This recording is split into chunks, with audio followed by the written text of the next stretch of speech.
So AP US History has 7 themes that they divide all of the content into. And so while we are going to use units, and we're going to go through American history chronologically, there are going to be 7 different themes and objectives that we're going to be kind of looking, the lens that we're going to use to look at the content through. So what I'm going to look through first with you is for our Unit 1. This is going to be from 1492 to 1754, and it's going to be the themes and the broad movements for that unit. I want to be really clear. I'm not going to be able to do all of the content in these videos for you. That's where the textbook comes in, and it's incredibly important. What I find my value in is I'm going to show you big picture what's going on and give you some context for it. I'll go a little bit more in depth with the lectures I do, and then the book is going to be that furthest level of in depth where they're pulling out that nitty-gritty detail, and you can use that detail to tie back into the arguments and the overall trends. So in this video, it'll be a little bit longer than for each other unit because I'm going to teach you about the actual objectives themselves. So the first theme is American and national identity. So as you can see, this theme focuses on how and why definitions of American and national identity and values have developed, as well as on related topics such as citizenship, constitutionalism, foreign policy, assimilation, and American exceptionalism. So this is very much looking at who are Americans, what makes you an American, or how does America define itself with this national identity. In this first unit, this is the trend we're going to notice. There isn't really a real America because America hasn't been created. So this one is a little bit not super covered. I do want to draw a couple points here.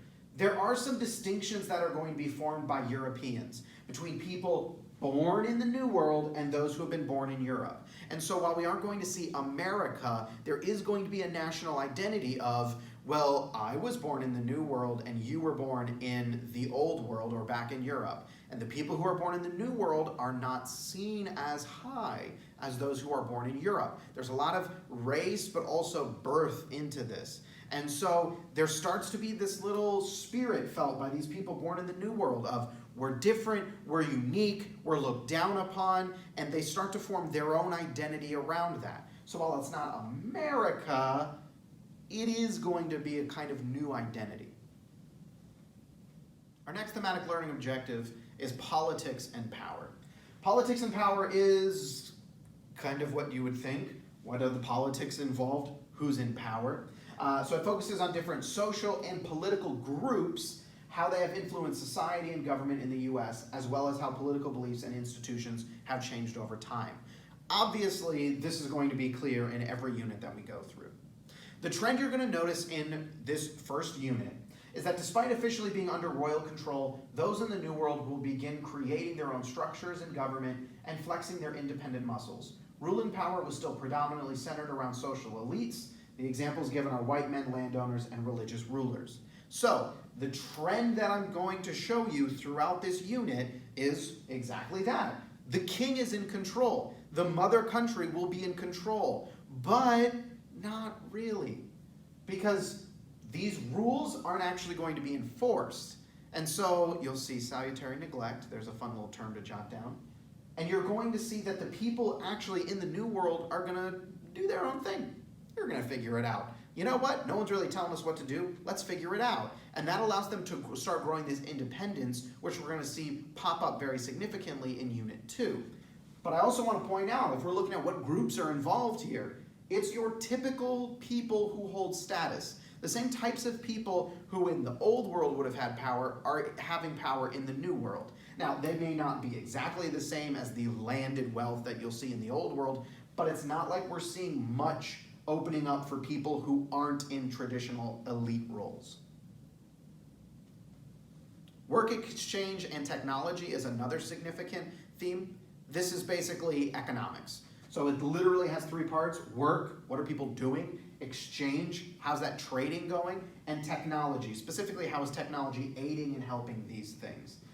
So it focuses on factors behind the development of systems of economic exchange, the role of technology, economic markets, and government. In this first unit, European settlers will pillage the land and exploit native labor for mining and plantation agriculture. Trading between groups was frequently tilted towards long-term European land control. Technological superiority of the Europeans allowed for a fairly quick subjugation of the natives. So what we're going to see in this trend is the Europeans are going to kind of walk in and take over. And they can do that leveraging technology and also diseases, which we're going to get into. That's a little bit of your exchange. There's going to be some trading. There's going to be some ripping off. And so you're going to see how this exchange is tilted in the favor of the Europeans and how they will get more out of it than the natives will.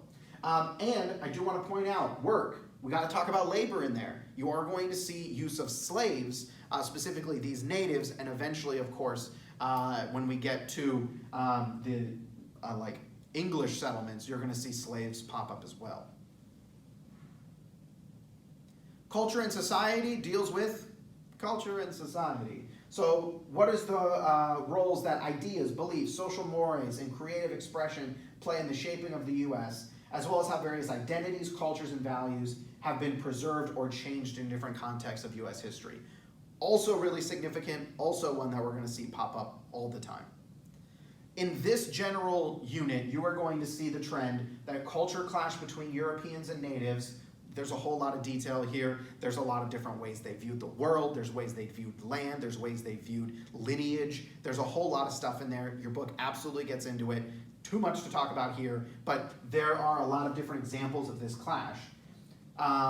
Society will still skew towards wealthy and religious white men, and status is frequently based off of wealth and race. When we look at that social hierarchy, wealth plays a factor, especially in English and some of the Dutch areas, but race plays a pretty big factor as well, especially in the Spanish, and we also see it pop up into the South, the English South, in Jamestown and things like that. So again, society, typically the people that you would think of holding wealth and status are going to be the ones who do that.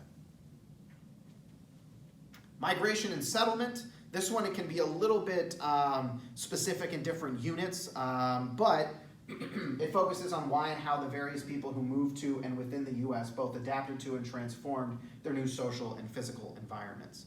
The general trend you're going to see here is obviously Europeans entering into Native American land.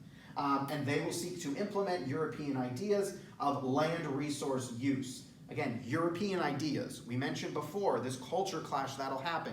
Keep an eye out for that as well when it comes to this trend. And natives will typically either assimilate or retreat from the European push. They sometimes fight back, and we will see that, but frequently they just path of least resistance and they move away. Geography and the environment is kind of similar to migration and settlement, except it's more how does the actual geography of an environment play a role. And so what's the role of geography in both the natural and human-made environments on social and political developments in what would become the U.S.? And so in this trend, you're going to see natives help Europeans adapt to the land and survive. So a little bit of a social element here because it's not just the geography, but the geography is very different from what the Europeans are used to, and the natives have to help keep them alive throughout all of this. European settlements will develop around either plantation growing, resource harvesting, or shipping as the land provided them. You can't grow tobacco in the north, so they don't, but you can grow tobacco in the south, so they will.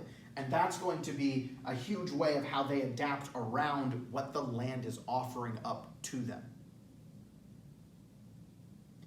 America in the world. This is a little bit like foreign policy. So what are the interactions between nations that affect North American history in the colonial period and the influence of the U.S. on world affairs?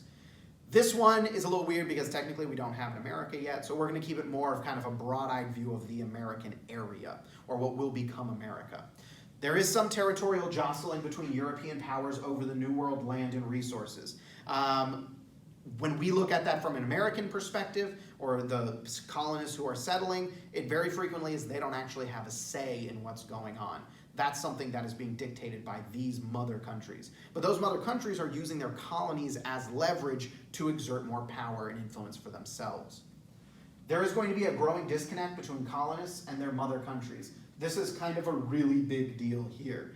You're going to start seeing this dividing, this separation between the colonists. Remember, we talked about this back at the beginning with identity. Those people born in the New World, those colonists who are here now, seeing a separation from those people who are living in Europe or were born in Europe. And so you're going to start to see this divide show up. So that's the 7 themes and objectives. So I gave you a little bit of insight into what each one does, but I do want to mention those trends.